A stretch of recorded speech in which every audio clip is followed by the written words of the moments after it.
இப்படி தான் பல ஹீரோக்களுடைய சம்பளமே வந்து லட்சங்கள்லேருந்து கோடியாக மாதிரி, அப்புறம் 50 கோடியாக மாதிரி, 100 கோடியாக மாதிரி, இன்றைக்கி 200 கோடி வரைக்கும் பேசப்படுற ஒரு விஷயமா இருக்குது. இது வந்து உண்மையிலேயே மிகப்பெரிய மலைப்பு. இந்த 200, 300 கோடிங்கிறது எங்கேருந்து கடன் வாங்குறாங்க? இதனுடைய ரிசல்ட்டை வச்சு இன்றைக்கி தியேட்டர்ஸ் ஓனர்ஸும் டிஸ்ட்ரிபியூட்டர்ஸும் உலக அளவில் வந்து மிக எதிர்பார்ப்போட இன்றைக்கி வந்து உங்களுக்கு ஓப்பனிங் பிஸ்னஸே ஒரு 600 கோடிக்கு மேலே தாண்டி போயிருக்குங்கிறது மிகப்பெரிய ஒரு ஹிஸ்ட்ரி, சரித்திரம். 100 நாடுகளுக்கு மேலே வேற இந்த படம் போகுது. கிட்டத்தட்ட எந்த நாடுகள்லாம் போகாத ஒரு தமிழ் படம் இந்த படம் போய் ரீச் ஆகும். சிவகார்த்திகேயன் 100 கோடி வரை கேட்குறாரு. ஸோ இப்போ அதனால் ஒரு படம் வெற்றி அப்படிங்கும்போது ஆட்டோமேட்டிக்காக சம்பளம் வேறு தான் செய்யும்.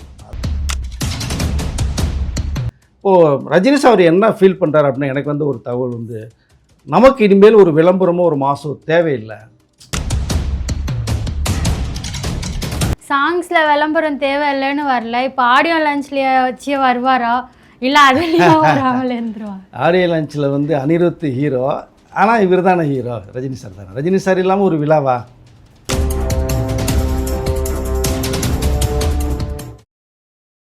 காந்தம் மீடியா நேயர்களுக்கு வணக்கம். நான் உங்கள் விஜயாஸ்மின். இன்னைக்கு நம்மளோட கெஸ்ட் யாருன்னு பார்த்தீங்கன்னா, senior journalist Dindigul Venkatesh sir அவர்கள் தான். வணக்கம் சார். வணக்கம். எப்படி சார் இருக்கீங்க? நல்லா இருக்குமா சார். இப்போது ரீசெண்ட் நியூஸ் கூலி படத்தை பற்றி நிறைய அப்டேட் வந்துட்டுருக்கு. அந்த வகையில் இன்னொரு அப்டேட்டும் வந்திருக்கு. கூலி படத்தில் வந்து லோகேஷ் கனகராஜுக்கு 50 கோடி சம்பளம் தராங்கன்னு சொல்லிட்டு ஒரு அப்டேட் வந்திருக்கு. அதை எப்படி சார் பார்க்குறீங்க? அதாவது ஒருத்தான பெர்சன், ஏன்னா 4-5 படங்களை மிகப்பெரிய அளவில் வெற்றி படமாக கொடுத்தவர். அதுக்கு ஒரு ரீசன் அவர் தரப்பில் சொல்கிறது என்னென்னா, நான் வந்து கூலி படத்தை வந்து ஒரு 500 கோடிக்கு மேலே 600 கோடி வரை கலெக்ஷன் கொடுத்துருக்கேன். பட் அதனால் என்னுடைய சம்பளம் வந்து 50 கோடியாக உயர்ந்திருக்கு. இது 2 மடங்கு அதிகம் தான் எனக்கு அப்படின்னு சொல்கிறாரு. பட் மிகப்பெரிய ஒரு அமௌண்ட். ஒரு இயக்குனருக்கு 50 கோடி தமிழ் ஃபீல்டுங்கிறது வந்து ஒரு பெரிய அமௌண்ட்டு. பட் அதுக்கு வந்து ஒருத்தான பேசணுன்னா சொல்லலாம். ஏன்னா கலெக்ஷன் படம் ஹிட் லிஸ்ட்டில் இருக்கும்போது அது ஆட்டோமேட்டிக்காக சம்பளம் கேட்காமலேயே நம்ம தயாரிப்பாளர்கள் வந்து அப்படி தூக்கி விட்டுருவாங்க. அப்படி தான் பல ஹீரோக்களுடைய சம்பளமே வந்து லட்சங்கள்லேருந்து கோடியாக மாதிரி, அப்புறம் 50 கோடியாக மாதிரி, 100 கோடியாக மாதிரி, இன்றைக்கி 200 கோடி வரைக்கும் பேசப்படுற ஒரு விஷயமா இருக்குது. இது வந்து உண்மையிலேயே மிகப்பெரிய மலைப்பு. இந்த 200, 300 கோடிங்கிறது எங்கேருந்து கடன் வாங்குறாங்க? வட்டி கட்டணும், மிகப்பெரிய சுமை அது தயாரிப்பாளருக்கு. பட்டு ஓகே, அது அந்தளவுக்கு படங்கள் கொடுக்குறாங்க, கலெக்ஷனாக இருக்கிறதுனால தயாரிப்பாளர் கொடுக்க ரெடியாக இருக்காங்க. கொடுக்க ரெடியாக இருக்கும்போது வாங்குறவங்க வாங்க தான் செய்வாங்க. அதனால் வந்து 50 கோடி ரூபா இப்போ லோகேஷ்க்கு பேசப்பட்டிருக்கு. ஒருத்து தான் நான் நினைக்கிறேன் நான். பட்டு அவருடைய அடுத்தடுத்த படங்கள் தான் நமக்கு என்னென்னு சொல்ல போகிறோம். இப்போ இந்த படத்துலேயே 50 கோடி வாங்குறாரு. அடுத்தடுத்து அவர் படம் பண்ணிட்டு இருக்காரு, கைதி அந்த மாதிரி படம்லாம் பண்ணிட்டு இருக்காரு. அதெல்லாம் சின்ன பட்ஜெட்டில் தான் எடுக்கிறாங்க. இப்போ அதெல்லாம் பண்ணும்போது அதுக்கும் எப்படி இதே மாதிரி தான் கேட்பாரா? இதே மாதிரி தான் தருவாங்களா? கண்டிப்பாக. இதுலேருந்து எப்படி குறைவாங்க?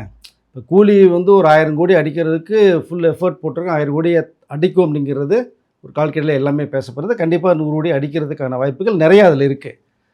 அந்த படத்துடைய மிகப்பெரிய வெற்றி 1000 கோடியை கிராஸ் பண்ணதுக்கு பிறகு இன்னும் சம்பளம் ஆட்டோமேட்டிக்காக ஏறும், இறங்காது. அது கார்த்திக் ஹீரோ, மற்ற அடுத்து சூர்யா வச்சு பண்ணுறாங்க, அடுத்து அமீர் கானை வச்சு பண்ணுறாரு. அவருடைய லைனப் லிஸ்ட்டு பெரிய அளவில் இருக்குது. அப்போ 50 கோடி வந்து 55, 60 தான் மாறுமே தவிர அது 40, 30 இறங்காது. ஸோ அவனுடைய அடுத்து ஏறுமுகம் தான். அடுத்த லிஸ்ட்டு ஹிட் லிஸ்ட் கொடுக்க ஒரு சம்பளம் வந்து அதிக அளவில் பேசப்பட்டு இருக்கும், கொடுக்கப்பட்டுட்டே தான் இருக்கும். 1000 கோடி அடிக்கும்ன்ற வாய்ப்பு தானே சார் இருக்குது. இன்னும் படமே ரிலீஸ் ஆகல, அதுக்குள்ளே இப்படி பேசுகிறது, அது அடுத்து வரதை பொறுத்து தானே முடிவெடுக்க முடியும். அப்படி இல்லை, ஒரு படம் உருவாகும் போதே தெரியும் இந்த படம் எந்த அளவுக்கு வருதுங்கிறது. ஸோ இதில் வந்து சூப்பர் ஸ்டார் ரஜினி அவர்கள் இருக்கிறது ஒரு பெரிய ஒரு மாஸ். எந்த அளவுக்கு பிஸ்னஸ் பேசப்படும், எந்த அளவுக்கு பாக்ஸ் ஆஃபீஸில் நீங்கள் நம்பர் 1 கலெக்ஷனில் அவர் தான் இருக்காங்கிறது எல்லாருக்கும் தெரிஞ்ச உண்மை. அப்படி இருக்கும்போது இந்த படத்தினுடைய ரிசல்ட்டை வச்சு இன்றைக்கி தியேட்டர்ஸ் ஓனர்ஸும் டிஸ்ட்ரிபியூட்டர்ஸும் உலக அளவில் வந்து மிக எதிர்பார்ப்போட இன்றைக்கி வந்து உங்களுக்கு ஓப்பனிங் பிஸ்னஸே ஒரு 600 கோடிக்கு மேலே தாண்டி போயிருக்குங்கிறது மிகப்பெரிய ஒரு ஹிஸ்ட்ரி, அது சரித்திரம், சகாப்தம்னே சொல்லலாம்.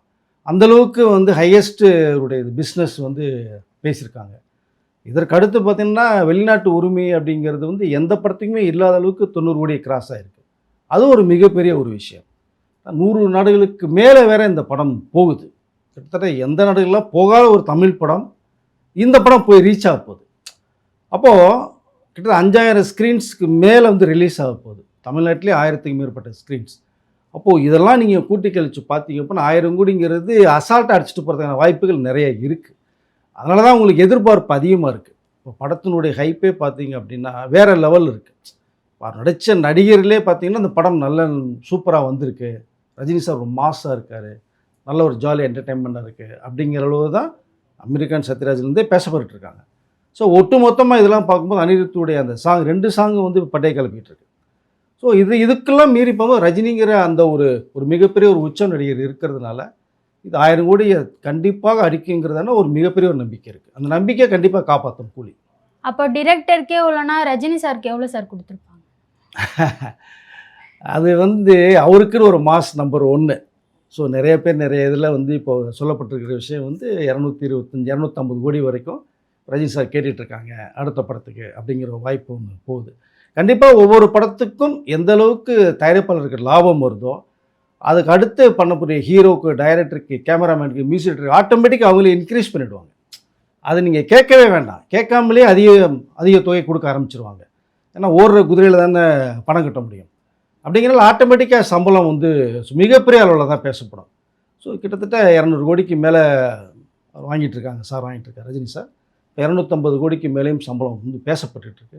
கண்டிப்பாக கொடுப்பதற்கு தயாரிப்பாளர் ரெடியாக இருக்காங்க. இப்போ இதுக்கு முன்னாடி நிறைய ஹிட் கொடுத்த டைரக்டர்ஸ்லாம் இருக்காங்க. அவங்களாம் அடுத்தடுத்து படம் பண்ணும்போது அவங்களும் எதிர்பார்ப்பாங்கல்ல, இதை விட பெரிய தொகையாக எதிர்பார்ப்பாங்கல்ல, அப்போ அவங்களாம் என்ன சார் சொல்லுவாங்க? அப்படி கிடையாது, ஒவ்வொருத்தருக்கும் ஒருடைய லைன் இருக்குது. இப்போ நீங்கள் ரஜினி சாருங்கிறது மிகப்பெரிய உச்ச நடிகர், அவரை வச்சு இயக்குறது லோகேஷ் கனகராஜ். அப்படிங்கும்போது அவருக்கு சம்பளம் நிர்ணயிக்கப்படுது. ஸோ இந்த படம் ஹிட் அடிக்கும்போது இன்னும் வந்து இப்போ என்னென்னா ஒரு படம் வந்து நீங்கள் வெற்றிகரமாக ஓடி வசூல் சாதனை பண்ணதுக்கு அப்புறம் பார்த்தீங்கன்னா சம்பளம் எகிரிடும் உங்களுக்கு. அப்படிங்கும்போது அந்த படம் ரிலீஸ் ஆகிறதுக்கு முன்னாடியே ஒரு அமௌண்ட்டை கொடுத்து லாக் பண்ணிக்குவாங்க. சார் உங்களுக்கு வந்து ஒரு 55 crores சார் அப்படிம்பாங்க, அக்ரிமெண்ட் போடுவாங்க, ஒரு 10 கோடி அட்வான்ஸ் கொடுப்பாங்க, லாக் பண்ணிடுவாங்க. அந்த படம் ஹிட் ஆகி மிகப்பெரிய போகும்போது இன்னொரு ப்ரொடியூசர் வந்து சார் 60 கோடி தரேன் அப்படிம்பாங்க. ஸோ ஆனால் இந்த 55 கோடியிலும் 5 கோடி ப்ராஃபிட் தானே வரும் உங்களுக்கு. அந்த ஒரு கால்குலேஷன் தான், சினிமாவே ஒரு கால்குலேஷன் தான். எல்லாமே ஒரு வெற்றி அப்படிங்கிற அந்த வார்த்தையை தாண்டி தான் இது எல்லாமே நடக்கும். அது எல்லாருக்குமே உண்டு. இப்போது நேற்று வந்த டைரக்டர் கூட பார்த்தீங்க அப்படின்னா ஒரு படம் ஹிட்டு கொடுத்தோன்னா இப்போ லட்சங்கள்ன்றதே வார்த்தையே கிடையாது சினிமாவில், உங்களுக்கு எல்லாம் கோடி தான். அப்படிங்கும்போது ஆட்டோமேட்டிக்காக அந்த கோடிகள் வருவாது. இப்போது டூரிஸ்ட் ஃபேமிலி டைரக்டர் எடுத்துங்க, அவரெல்லாம் பார்த்தீங்கன்னா அடுத்து வந்து ஹீரோ பண்ண போகிறாரு, சம்பளம் கோடிகளில் வந்து பேசப்பட்டுருக்கு. ஒரு ட்ராகன் ஹீரோ பிரதீப் தான் ஃபஸ்ட்டு டைரக்டர் தான் முன்னாடி லட்சங்களை சம்பளம் வாங்கினார். அடுத்து ஒரு படம் ஹீரோ பண்ணார், அவர் சம்பளம் 2 கோடி ஏதோ பேசப்பட்டு கொடுக்கப்பட்டது, ஹிட் ஆச்சு. 3வது படம் ஹிட்டு பார்த்தீங்கன்னா இன்றைக்கி சம்பளம் வந்து கிட்டத்தட்ட 50 கோடி மேலே கிராஸ் பண்ணுறாரு. சிவகார்த்தியும் 100 கோடி வரை கேட்குறாரு. ஸோ இப்போ அதனால் ஒரு படம் வெற்றி அப்படிங்கும்போது ஆட்டோமேட்டிக்காக சம்பளம் வேறு தான் செய்யும். அதை வந்து யாரும் தவிர்க்கவே முடியாது.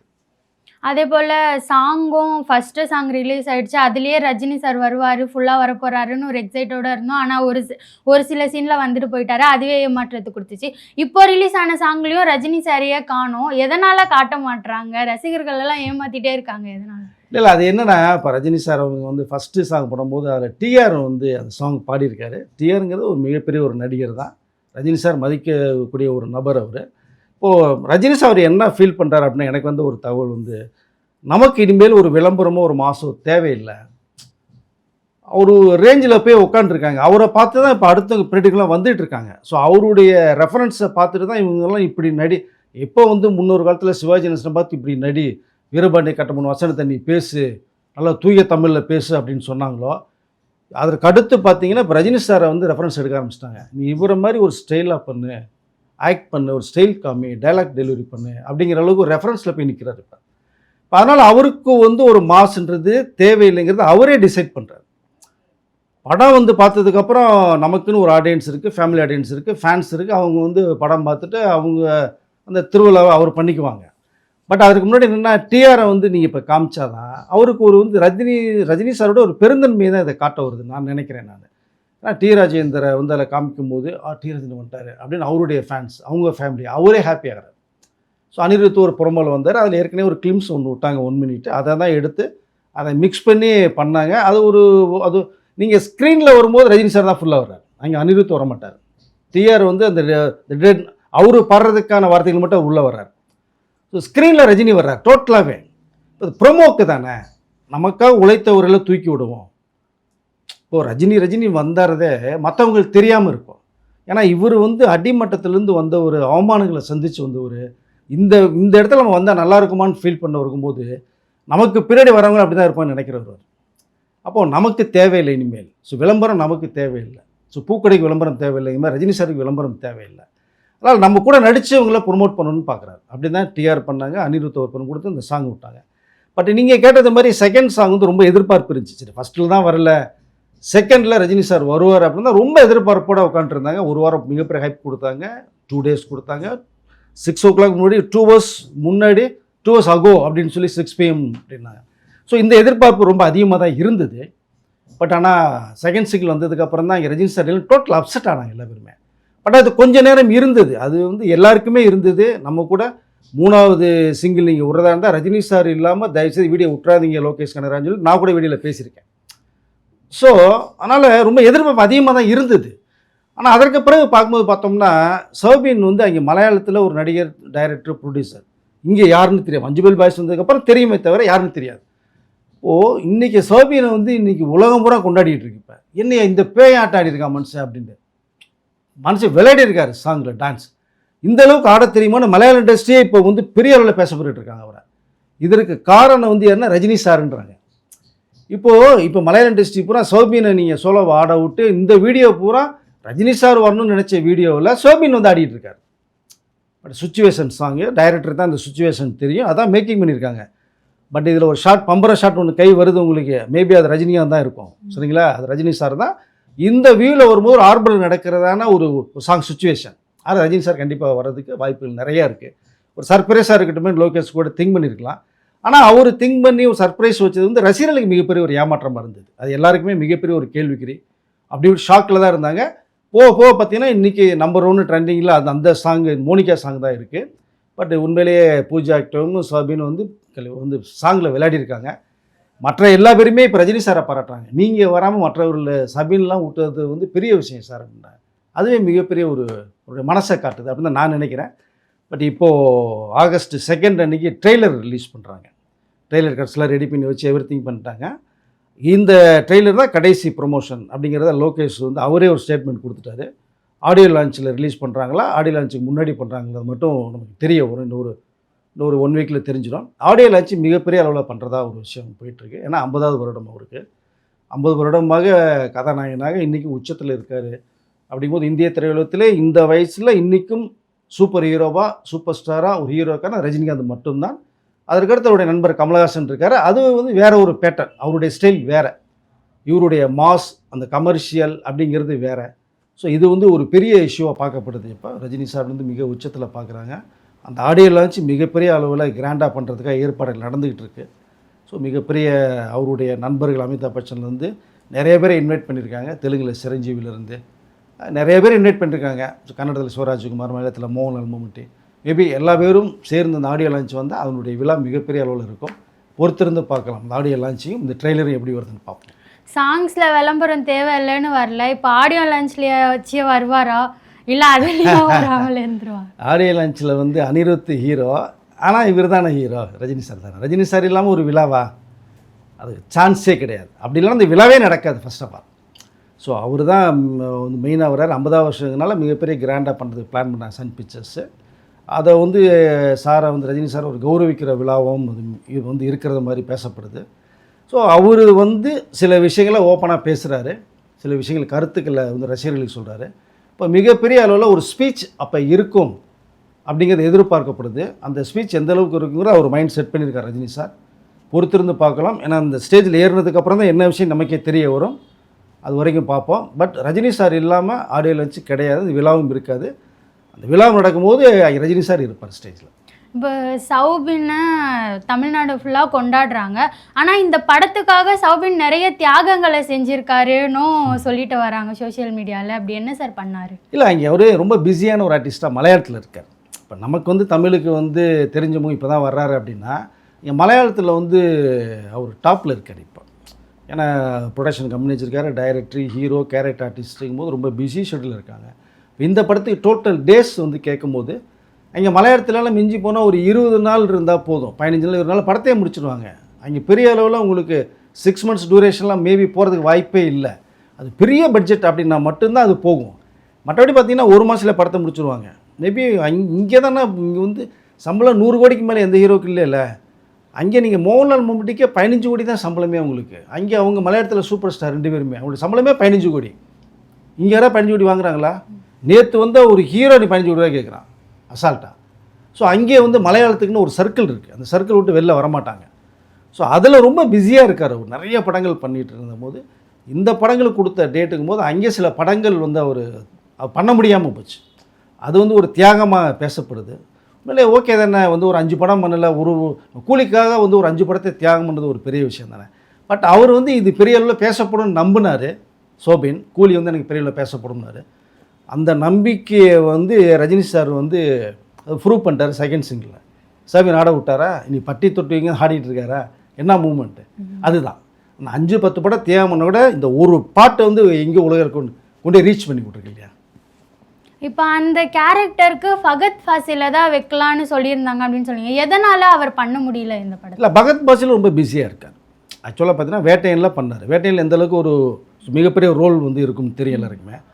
அவருக்குன்னு ஏற்ற ஒரு கேரக்டர் அமையணும் பகத் பாசிலுக்குன்னு. நீ எல்லா கேரக்டருமே அவரால் பண்ணக்கூடிய ஆர்டிஸ்ட். நீ காமெடி கொடுத்தாலும் காமெடி பண்ணுவார், நீ வில்லனா பண்ணுவார், எவ்ரிதிங் பண்ணுவார் நீங்கள். ஸோ அதில் மாற்று கருத்தே கிடையாது. பட் ஆனால் அவரும் நிறையா படங்கள் பண்ணிகிட்ருக்காரு. இவங்க கேட்ட டேட்ஸ் வந்து உடனே கிடைக்கலையும் போது அவருக்காக வெயிட் பண்ண முடியாது. ரஜினி படமே வேண்டான்னு சொல்கிறாங்க. இல்லை, வேண்டான்னு சொல்கிறதுக்கு இல்லை, டேட்ஸ் இல்லை இல்லையா. இப்போ நீங்கள் ரஜினி சார் வந்து ஒரு 15 நாள் கொடுத்துருக்காங்க இந்த டேட்டில். இந்த 15 நாள் நீங்கள் கொடுத்தா தான் சார் இந்த காம்பினேஷன் பண்ண முடியும். இந்த 15 நாள் வந்து அங்கே 2 படம் பண்ணிகிட்டு இருந்தாங்கன்னா அங்கே விட்டு இங்கே வர முடியாது இல்லையா. அப்படியும் அதற்காக தான் கொஞ்சம் டேட் தள்ளலாம் அப்படின்னு நினைப்பாங்க. சார் இந்த 15 இல்லாமல் அடுத்த மாதம் 15 நாள் தரேன் சார்ங்கும் போது இவங்க லோகேஷ் கனகராஜ் வெயிட் பண்ண முடியாது. ஆனால் இவங்க ஷெடியூல் போட்டிருப்பாங்க. சினிமா வந்து உங்களுக்கு மாஸ்டர் ஒரு பிளான் தான். நீங்கள் பிளான் போட்ட பிறகு நடந்தால் தான் நீங்கள் போட்ட காசு எடுக்க முடியும். மிஸ் பண்ணிங்கன்னா செலவு எகிரிடும். ஸோ அந்த ஒரு வந்து மிகப்பெரிய ரீசன் தான் வந்து பகத் பாசில் பண்ணாத ஒரு காரணம் என்னென்னா கொஞ்சம் பிஸி ஷெடியூலாக இருக்கார். லாஸ்ட்டு படம் வேட்டையன் பண்ணியிருக்காங்க. திரும்பி அந்த காம்போவே கொண்டு வந்தோம்னா ஒரே சாயல் அடிக்கும். ஸோ அந்த அதுலேருந்து கொஞ்சம் மாறுபடணும். அப்படிங்கும்போது சாபின்னு சாதாரண ஆள் கிடையாது. நீங்கள் மலையாளத்துலலாம் டாப்பில் இருக்கார் அவர். இப்போ ஜோஜி ஜார்ஜுன்னு நீங்கள் இங்கே பார்க்குறீங்கள, அவர் சும்மா அடியால் யூஸ் பண்ணிகிட்டு இருக்காங்க. இங்கே பார்த்தீங்கன்னா தக் லைஃப்லேருந்து சூர்யாவோட ரெட்ரோலேருந்து பார்த்தீங்கன்னா என்ன மேஜர் கேட்ட கொடுத்தாலும் பெரிய அளவில் பேசப்படல. ஆனால் மலையாளத்தில் நம்பர் 1 ஹீரோ அவர். அங்கே பெரிய பனின்லாம் ஒரு படம் பண்ணி மிக அளவில் பேசப்பட்ட ஒரு ஜோஜி ஜார்ஜ். அங்கே நீங்கள் தக் லைஃப் படத்தை ஜோஜி ஜார்ஜ் பெரிய பேனர் வச்சு தான் செலிப்ரேட்டே பண்ணாங்க. அப்படி தான் அங்கேயும் படம் போல. ஸோ அதனால் இந்த மாதிரி ஆர்டிஸ்ட்லாம் தமிழில் கிடைக்க போகும்போது சில காரணங்கள் தவிர்க்க முடியாமல் பண்ண முடியாமல் போகும். அதுதான் ரீசனே தவிர வேறு எதுவும் கிடையாது.